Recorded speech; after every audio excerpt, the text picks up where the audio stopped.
bakozi Imana bene data amahoro y'Imana bane namwe ni Nayoti nkuko bisanzwe tubifuriza imigisha ivuye ku Mana tubabwira ngo mukomeze kugubwa neza. Kuri kamera za Nayoti TV turimo kubabona mushiki wacu, reka tumusabe abasuhuze anabibwire. Karibu. Haleluya. Amen. Imana ishimwe cyane, ndabasuhuje mu izina rya Yesu. Imana iduhana umugisha. Nitwa Kakuze Vanessa, ndi umukobwa ushima Imana, ntuye Murambi, nsengera muri ADPR Murambi. Imana iduhana umugisha mwinshi. Amen. Kakuze Vanessa, komeza guhabwa umugisha n'Imana. Amen. Umwami Imana akomeze kukwishimira. Kakuze Vanessa, numvise uvuga yuko usengera kuri ADPR Murambi. Uyu munsi wa none amavuta y'Imana muri ADPR bihagaze gute? Bihagaze neza ku muntu ku giti cye. Yego. Biterwa nyine, bimeze neza muri ADPR, nta kibazo. Ndetse wenda ibintu twese tuzi duhurijemo birimo kugenda biza byo gufunga insengero, ariko turashimira Imana kubwo wacu Murambi rufunguye. Imana ishimwe. Yego. Urw'iwanyu Murambi rurafunguye. Ni ukubera rukoze neza cyangwa ni ukubera iki? Hari icyo Imana yabivuzeho? Hari icyo Imana yabivuzeho, buriya irufiteho umugambi. Irufiteho umugambi. Cyangwa se ifite icyo ishaka kuhakorera. Yego. Imbaraga zayo. None se abandi bafungiye nuko Imana itabafiteho umugambi? Tuzi yuko Imana ikunda abantu bose. Imana ikunda abantu bose, ariko urumva ntabwo kwa kundi bavuga ngo ntawe upfira gushira. Ndumva ari bwo buryo nabivuga, ntabwo byakunda yuko wenda insengero zose zifungwa ngo hagire habura hasigaraho kuvugira izina ry'Imana. Uzabishobora wakura azageze Murambi n'uwa hafi gutyo. Yego. Imana iba ifite umugambi ku bantu bayo, kandi nta kintu kijya kibaho Imana itakizi. Cyane rwose. Kuko ngo ibera hose icyarimwe. Ari ku manywa ngo burya ibihari, ari na nijoro ibihari. Ariko se Imana ntabwo ijya inanirwayo ko twumva ngo ibera hose icyarimwe, kandi ari ku manywa ibihari na nijoro ikaba ihari. Nta gihe na kimwe abantu bajya bahagarara bakumva yuko batari kumwe n'Imana. Umuntu uhagaze akumva ko atari kumwe n'Imana aba yagiye mu ntege nkeya. Imana yo ntabwo inanirwa. Yego. Ihora itubereye maso. Ihora itubereye maso. Amen. Abantu bajya mu ntege nke wababwira iki uyu munsi wa none? Nababwira ngo be kujya mu ntege nke, kuko mu ntege nkeya niho hahandi umuntu usanga yakoze ibyaha uko ashatse. Mu ntege nkeya niho hahandi usanga ibyo wari wararetse wabisubiyemo. Imana ibafashe ntibajye mu ntege nkeya.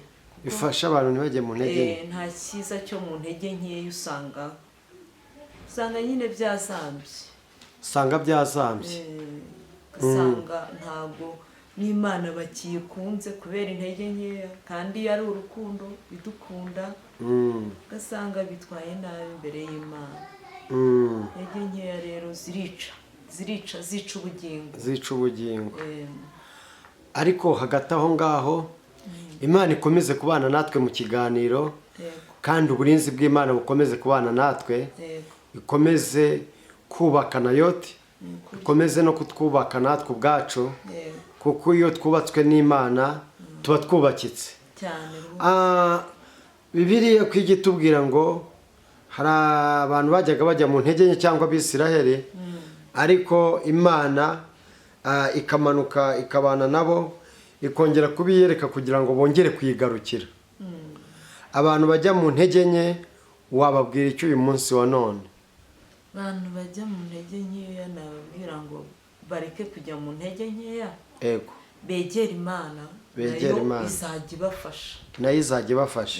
Ntawavuga ngo ni umuhanga yabyishoboza, ariko nyine iyo ushyizemo umwete ukegera Imana iragufasha. Iragufasha. Kundi ijambo ry'Imana rivuga ngo duhunge Satani nawe azaduhunga. mbese nitwegera imana nayo izatwegera. ese buriya satani n'imana ku kigereranyo, gereranya imbaraga za satani n'imbaraga z'imana. nk'igihe umaze usenga, ndabizi uri umukozi w'imana, ugereranya imbaraga za satani n'imbaraga z'imana. usobanurira abakunzi ba Nayoti uko imana ikora, uko satani akora, nurangiza ubishyire ku munzane, imbaraga uzigereranye kugira ngo tubashe kumva kandi dusobanukirwe. Imbaraga z'imana ziraruta iza satani. Yego. Nese buriya imana siyo yashyizeho satani. Ni mbese urumva ko nawe mukumbaza ibintu, imana irusha imbaraga satani kuko imana iri hejuru ya satani. Yego. Nta bubasha ifite. Satani nta bubasha afite ku mana kuko niwe wamuciriye mu isi kubera ikibi yari yakoze mu ijuru cyo kwishyira hejuru. Urumva rero ntabwo yamujugunya mu isi ngo wongere kuvuga yuko arusha imana imbaraga.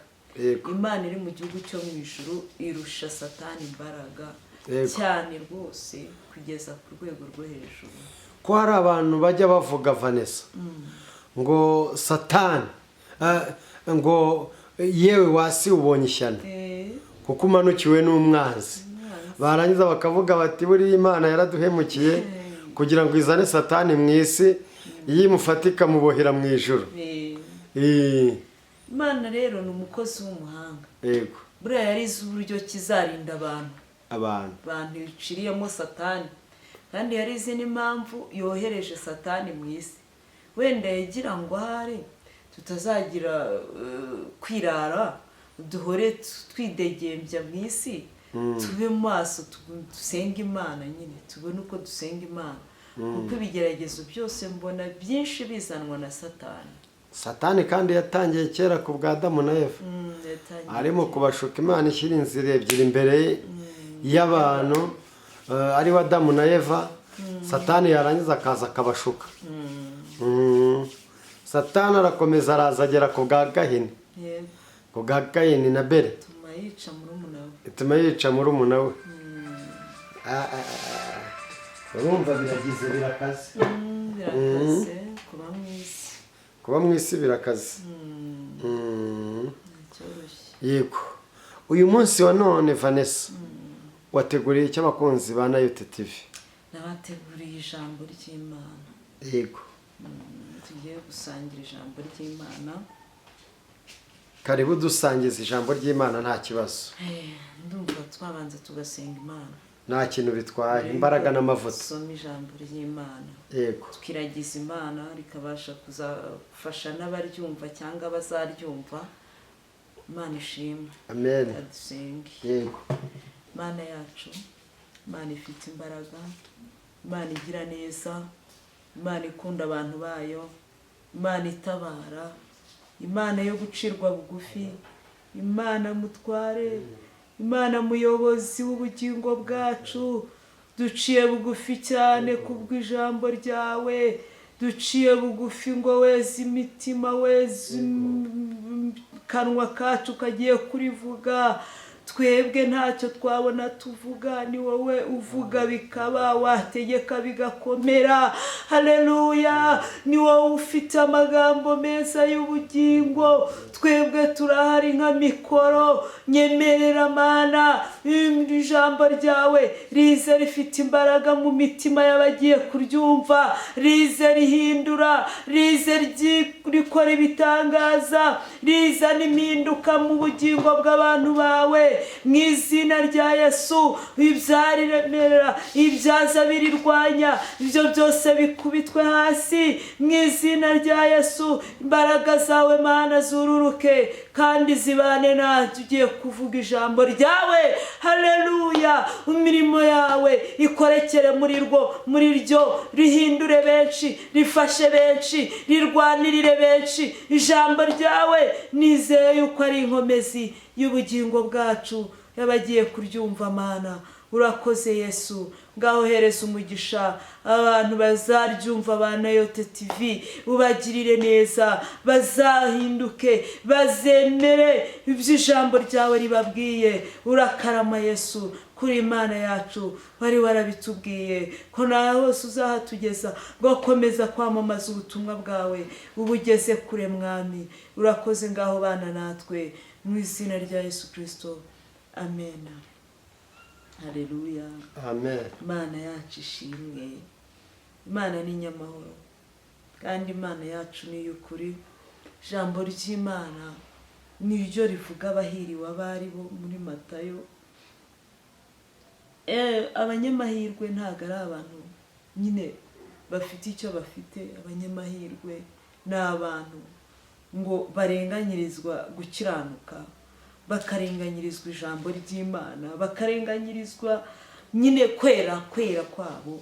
Imana ishimwe. Reka tubanze turisome, nubwo rizwi ariko ijambo ry'Imana rihora ari rishyashya kandi rihora ari ryiza, rigafasha imitima y'abaryumvishije kandi bari mu murongo w'Imana uko bikwiriye. Matayo ibice 5 umurongo waho wa 3, ngo hahirwa abakene mu mitima yabo, kuko ubwami bwo mu ijuru ari ubwabo. Hahirwa abashavura, kuko ari bo bazahozwa. Hahirwa abagwaneza, kuko ari bo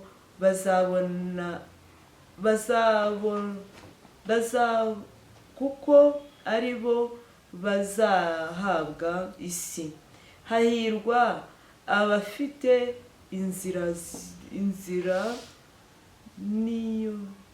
inzara n'inyota byo gukiranuka, kuko ari bo bazahazwa. Hahirwa abanyambabazi, kuko ari bo bazazigirirwa. Hahirwa ab'imitima iboneye, kuko ari bo bazabona Imana. Hahirwa abakiranura, kuko ari bo bazitwa abana b'Imana. Hahirwa abarenganyirijwe gukiranuka, kuko ubwami bwo mu ijuru ari ubwabo. Amen. Amen. Imana ishimwe. Amen. Imana ihimbazwe. Yashima Imana kubw'ijambo ryayo yandikishije kugira ngo rijye ridufasha muri uru rugendo. Ese iyo tutaza kugira ibyanditswe twari kubaho gute? Twari kumenya gute? Imana ihimbazwe cyane. Hahirwa. Ntabwo hahirwa umuntu ufite ibintu byinshi, ntabwo hahirwa umuntu wize amashuri menshi. Hahirwa uwarenganyirijwe gukiranuka. Hahirwa umukene mu mutima we. Hahirwa, kuko ngo ubwami bwo mu ijuru ari ubwe. Imana ishimwe. Amen. Haleluya. Hahirwa abashavura, kuko ari bo bazahozwa. Hahirwa b'imitima iboneye, nibo bazabona Imana. Imana idufashe kugira imitima iboneye. Amen. Kandi Imana idushyigikire kuba maso, tuzabe mu banyamahirwe, si tuzabe babandi nyine ari abantu nyine bari hamwe ari abakobwa 10 ngo 5 bamwe ari abapfu abandi ari abanyabwenge. Urumva, abari abanyabwenge nibo bari bafite amahirwe yose yo kuzabana n'Imana mu gihugu cyo mu ijuru. Imana ishimwe. Ndasabira umuntu wese wumvishira ijambo ry'Imana ngo nawe abe mu banyamahirwe b'Imana. Imana ikunda, Imana yishimira, Imana yemera, Imana yakwirata ku manywa na nijoro. Kaba umusore wiratwa n'Imana, kaba mu banyamahirwe, ukaba umukobwa wiratwa n'Imana, ukaba umunyamahirwe imbere y'Imana. Imana ihimbazwe. Amen. Reka dusome n'irindi jambo ry'Imana hano muri Zaburi ya 30, ibice 30 umurongo waho wa 6, niho tugiye guhera. Haratubwiye ngo kuko uburakari bwe ari ubw'akanya gato, ariko urukundo rwe ruzana ubugingo. Imana ishimwe. Uburakari bw'Imana ni ubw'akanya gatoya, ariko urukundo rwe ruzana ubugingo. Imana ihimbazwe. Amen. Ngo ahari kurira kwararira umuntu nijoro, ariko mu gitondo impundu zikavuga. Imana ishimwe. Amen. Haleluya. Amen. Ahari kurira kwararira umuntu, ariko bwacya mu gitondo impundu zikavuga. Umuntu ararirwa n'ibintu byinshi byo kurira, kumarira, ndetse ukumva wanarira ukavuza n'induru, ariko bugacya mu gitondo Imana yakoze igitangaza. Kuko yemera ko turira, ni nayo ikora ibitangaza bikomeye. Yemera yuko umuntu abona ibimuriza, ni nayo izikemera yuko bivaho umuntu akaba mu bihe byo kwishima. Imana yacu ishimwe. Nkunda ko Imana ishoboye ibintu byose, kandi nkunda ko Imana yacu itarenganya. Ntabwo Imana irenganya, iduha ingero nyinshi, iduha inzira nyinshi tugomba gucamo. Nk'ahangaha iratubwiye ngo kuko uburakari bwe ari ubw'akanya gato. Imana yacu uburakari bwayo ni ubw'akanya gato. Uyu mwanya wa nonaha umuntu yakora icyaha akayibabaza, ariko ikamurakarira akanya gato yakubwuko yaciye bugufi. Imana ihimbazwe kuko yasabye Imana imbabazi, kuko yayibwiye ngo mbabarira, Imana ikamubabarira. Ntabwo tuvuze ngo abantu bakora ibyaha uko bashatse Imana irababarira, ahubwo birinde, batunganye imitima yabo, ingeso zabo zibe zinezeza Imana, imyitwarire yabo ibe inezeza Imana, bakora iby'Imana ishaka, ariko niyo bakigwamo bibatunguye bamenye gusaba Imana imbabazi. Imana yacu itugirire neza.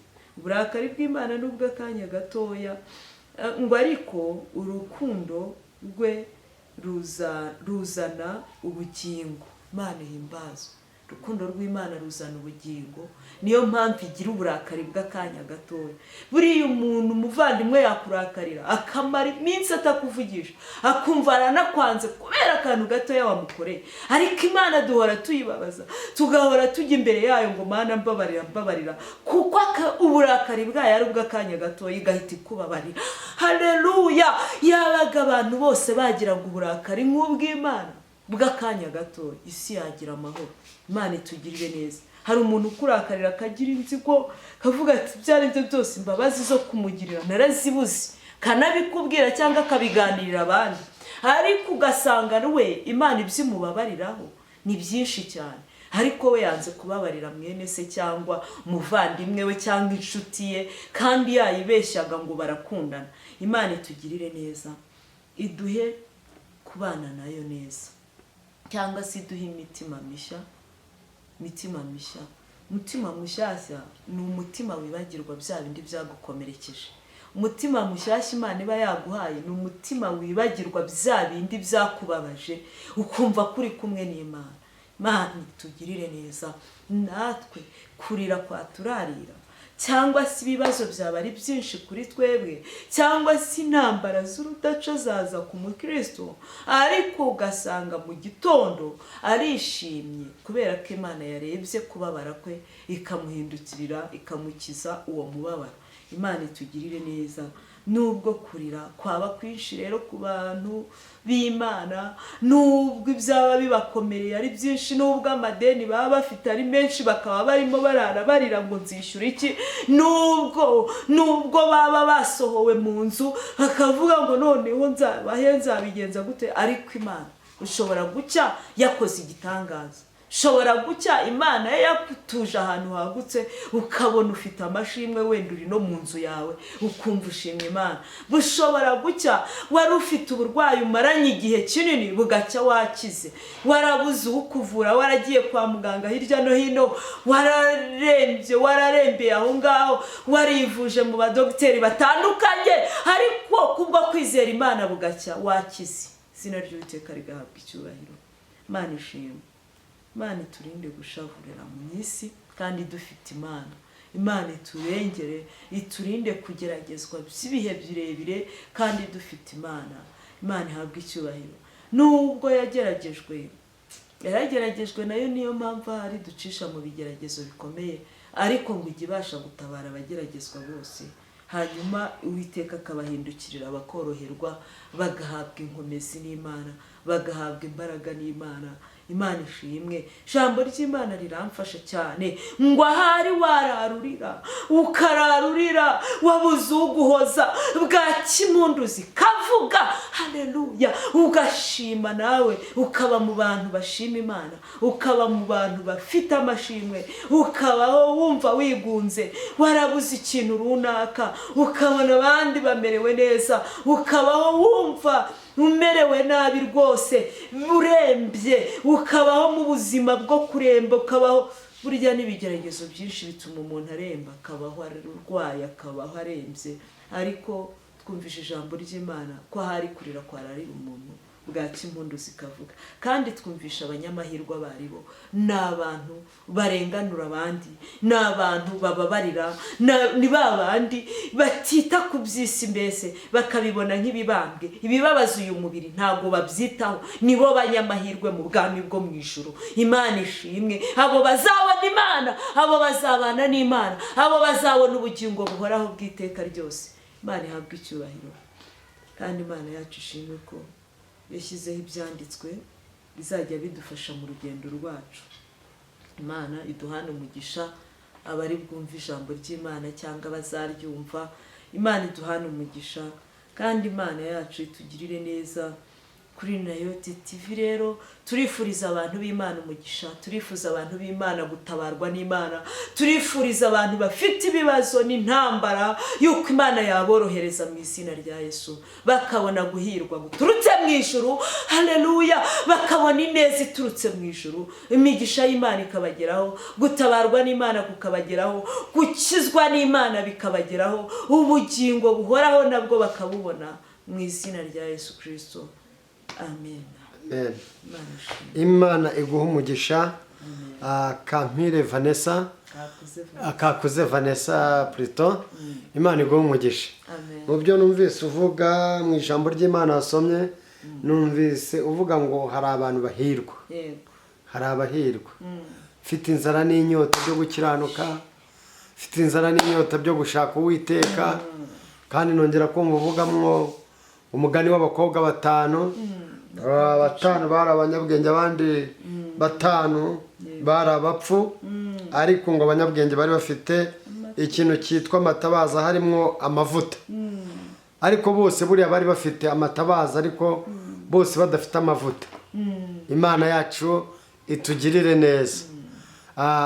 Abantu baba bafite amavuta n'abantu baba badafite amavuta ubatandukanyiriza he? Abantu badafite amavuta ni babandi nyine bahoze tuvuga barangara, ego, bakajya mu ntege nke. Ariko iyo utabaye mu ntege nkeya ufite amavuta y'Imana, Imana ihora igusukira ugahora uri maso ku buryo igihe cy'umwijima cyaza ukaba warabimenye kera. Kuko turi mu isi hariho igihe umuntu agera mu mwijima akabona icuraburindi ryamugezeho cyangwa yarigezemo.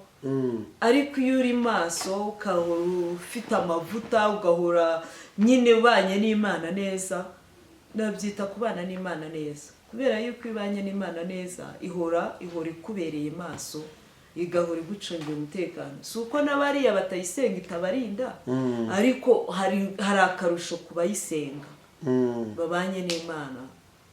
Mbese byabo barabimenya mbere, kuko iyo wasenze Imana hariho n'igihe gusanga ikakurotesha cyangwa se ikagutumaho umuhanuzi wayo. Kandi turabizi neza ko abahanuzi babaho, kandi nubwo bimwe byagiye bipfa cyane abantu bakabyica, ariko hari n'ibihumbi 7 bitarapfukamira Bayali. Haleluya. Rero ibyo bihumbi 7 biracyariho nabyo bikorera Imana neza, utabibeshyera, kuko hariho n'abayibeshyera, hariho n'abavuga ngo iravuze itavuze, ariko hariho n'abavuga ngo iravuze ivuze. Nibo babandi rero bahora bari maso, bafite amatabaza yaka, bafite amatara yaka, bahora bakenyeye mu mitima, mbese bari kumwe n'Imana neza. Yego. Imana iduhane. Abahanuzi numvise uvuga ngo abahanuzi baracyabaho, ngo babaho.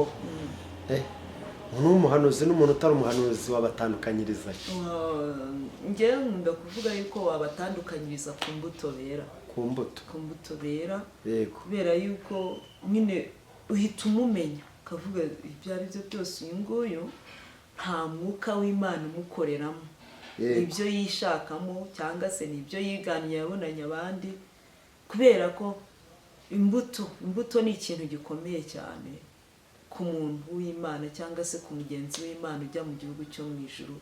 Imbuto nicyo cyane cyane kiranga umukozi w'Imana cyangwa se umuntu usenga Imana. yego, Imana ishimwe. ko hariho abantu ujya ureba ugasanga umuntu ni umupasitori, ugasanga umuntu ni umubishopu, ugasanga umuntu ni umuririmbyi, ugasanga umuntu ni umuhanuzi nk'aho ko wavugaga ngo abahanuzi babaho, ariko wajya kureba ugasanga izo mbuto rwose ntazihari. kandi Kristo ubwo yari ari kumwe na ba Petero nawe yagize gutya bamaze afata inkota akata ugutwi mu bantu bari baje gufata Yesu arangije aragufata ugutwi yagusubizaho.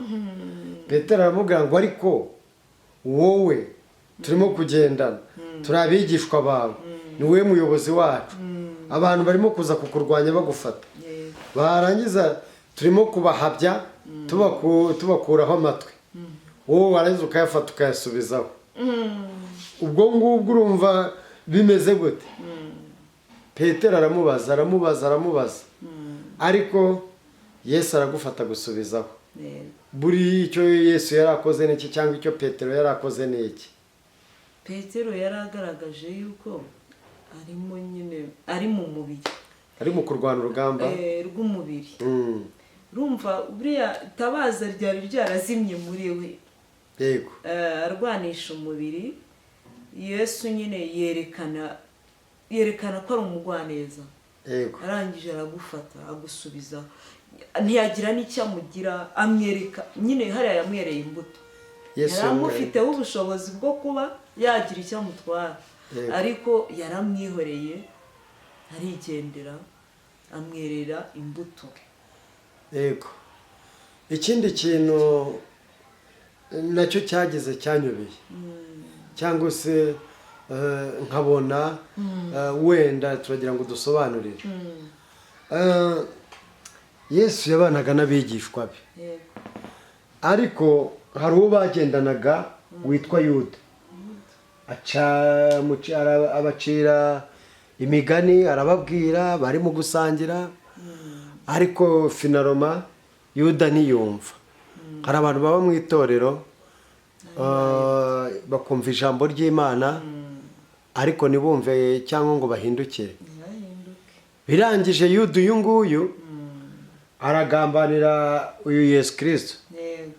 Arangije kumugambanira, abonye banamufashe ntiyakibwira ngo reka nisubiremo na wa mwana w'ikirara kuko nagambaniye umwami wanjye, reka nisubiremo nongere nsaba Imana imbabazi, ahubwo afata umwanzuro wo kujya kwiyahura. Abantu bari mu itorero bameze nka Yuda wabavuga wiki? Abantu bari mu itorero bameze nka Yuda nabagira inama yo guhinduka, bakagira umutima mushya nk'uwari uri muri Kristo Yesu, cyangwa se nk'uri muri Kristo Yesu. Yego, ndumva ariyo nama nabagira, kuko bagomeje gutyo nyine gahunda yabo ni ukujya igihe n'ubu bakarimbuka. kandi urumva barimo barakora, wenda baritanze mu rusengero kuko habamo kwitanga, wenda barimo guta ibyabo bakaza gusenga, kandi bakabikoze wenda bikabagirira umumaro. nabagira inama rero yo guhinduka, bakareka kumera nka Yuda, kuko aricyo gikwiriye umugenzi, cyangwa se nicyo gikwiriye umuntu usenga Imana, akamera nk'uko Yesu ameze cyangwa nk'uko Imana imeze, akabana n'Imana, akagira umutima uhindutse, akareka ibibi bye agahinduka, ntamere nka Yuda. kuko ba Yuda barahari pe, ugasanga umuntu murasengana arakugambaniye, ugasanga umuntu murasengana ntiyifuza iterambere ryawe, ariko uwo muntu uwo ari we wese namugira inama yo guhinduka, akegera umwami Yesu, akamuha umutima mushya, akaba muzima, harega hariho n'igihe tugenzwa na bya karande by'aho twavutse, mbese ugasanga biratubase kandi nyamara nta n'icyo biri butwungure, ni bya bindi nyine bihora bidushyira hasi, ugasanga wenda wavuye no muri uyu mubiri ntawe utazapfa, reka niyo kubitinya. Ariko se nimba mpfuye njyewe ngiye he? Njyewe nimba mpfuye ngiye wenda no mubiri urapfuye, kuko mu mubiri harimo ikindi kintu, muri iki kibiri nyine harimo ubugingo buhoraho, harimo kuzabana n'Imana, harimo kuzapfa, iki kibiri kigapfa ariko ubugingo bukazamurwa bukajya mu ijuru. None ndumva nimpfa no mubiri ubugingo bwanjye buzajya hehe? Kuko ngo hari n'abazazukira gukorwa n'isoni bakajya aho bakoreye. Inzira ni ebyiri, ubugingo no kurimbuka. Rero nagira inama ba Yuda bari mu rusengero, simbibashinza, ariko kenshi cyane mu materaniro, mu nsengero, ahantu hose ntabwo Yuda yahabura, kuko yagendanye na Yesu, nawe yarahari kandi azi ko ari umwami w'abami, azi ko areba hose, azi ko abera hose icyarimwe, arangije aramugenza kandi atari uwo kugenzwa, ari umwami. Na hano mu isi rero ntabwo twababura, ariko nabagira inama yo guhinduka bakemerera umwami akaba muri bo, agatura muri bo, akagendera muri bo, agakorera muri bo. Imana yacu ibaha umugisha. Yego, Imana iguha umugisha. Vanessa, uyu munsi wa none Vanessa, numvise uvuga yuko barorerwa ku itorero rya Murambi. Yego, amavuta mu itorero, kuko itorero ni irya Kristo, ariko ndabona ukeye. Amen. Ni ukubera Imana. Igitambaro, fime nziza, sharupe nziza, ndimo kukubona, ikanzu nziza, n'inkweto nziza.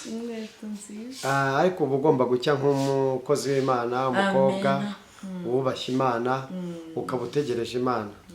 Izo fime se waziguriye hehe Vanessa? Naziguriye mu mujyi Nyarugenge. Umusitari, umuntu ukubitamo fime, uri umusitari. Ntabwo ari ubusitari, mfite ikibazo, ijisho ryanjye ryavuyemo. Wowe ufite ikibazo? Yego, ijisho ryavuyemo, nakoze igisida rivamo. Nuko rero ndavuga reka njye nambara rinete kugira ngo wenda izuba nirinava rye kuviraho. Ni ukwifashisha, mbese ni ukuzifashisha. Ntabwo ari zo muganga yakwandikiye se ubwo? Ntabwo ari zo muganga yanyandikiye. Ubwo se ijisho ryavuyemo ukoze impanuka, ubwo se irindi kubera atari zo muganga yakwandikiye ntabwo zishobora kugiraho ikibazo cyangwa ingaruka, naryo rikaba ryagira ikibazo? Birashoboka ko ryagira ikibazo, kubera ko muganga yarambwiye ngo nkwiye kwambara rinete z'ijisho rino rizima risigayemo, kubera ko barampimye basanga naryo rifite ikibazo. Bambwira n'amafaranga yo kuzigura. Nyine numva ubushobozi si burimo kuboneka, ariko nyine niringiye Imana ko hari icyo yakora. Ubwo se izo rinete zindi zijyanye n'uburwayi bw'ijisho ryawe rindi ryasigayemo, ubwo bakubwiye ko ari angahe? Bari banciye 95,000. 95,000? Bitewe n'uburwayi rifite. 95 ndumva atari menshi cyane. Ntabwo ari menshi cyane. Ariko wenda urimo gukorera hese muri iyi minsi? Muri iyi minsi ntacyo ndimo gukora. Nta kazi ufite? Nta kazi mfite, ndindiriye Imana. Nari mvuze ngo ayo 95 ntabwo ari menshi ku muntu ufite akazi urimo gukora, ariko ku muntu udafite akazi ni menshi. Ni menshi kubera se nyine ni menshi birumvikana. None se iryo jisho rindi ryavuyemo nta nsimburangingo yindi y'iryo jisho ryavuyemo uwabashije kubona? ntayo nabonye, urebye bakanshyiriyemo kavamo, vuga rero birashoboka. kavamo gute? karatakara? kavuyemo karatakara.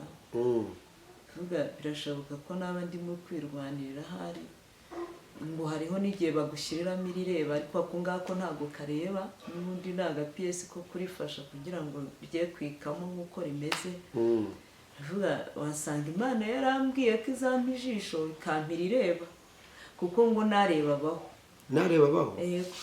ku buryo wapfuka rimwe ritakoze impanuka ukarebera mu iryo ngiryo ryagize ikibazo ukareba? yego rwose. iryo bakubwiye ko ari angahe ubwo? bambwiye miliyoni nyinshi, numvise bambwira muri miliyoni zigera mu 8 hejuru gutyo. miliyoni 8? ubwo ni iry'undi muntu bakuramo, ni iry'itungo bakuramo bakaba ariryo bashyiramo? ntabwo nasobanuje. ntabwo wasobanuje. miliyoni 8 ku bantu ni nyinshi, ariko ku Mana ntabwo ari nyinshi. yego. kuko nubwo za miliyoni 100 ku Mana ntabwo ari nyinshi, cyangwa miliyari 100. yaba miliyari. ku Mana ntabwo ari nyinshi. Imana ifite amaboko. abakunzi ba Nayote TV se bikuremo ariko filime banarebe, wenda hari ubwo hari uwavuga ati iryo jisho ritareba miliyoni 8. miliyoni 8 njyewe ndayafite. mu byo nandikisha ku Mana nabyo ndabyandikisha, iki nacyo ndacyandikisha.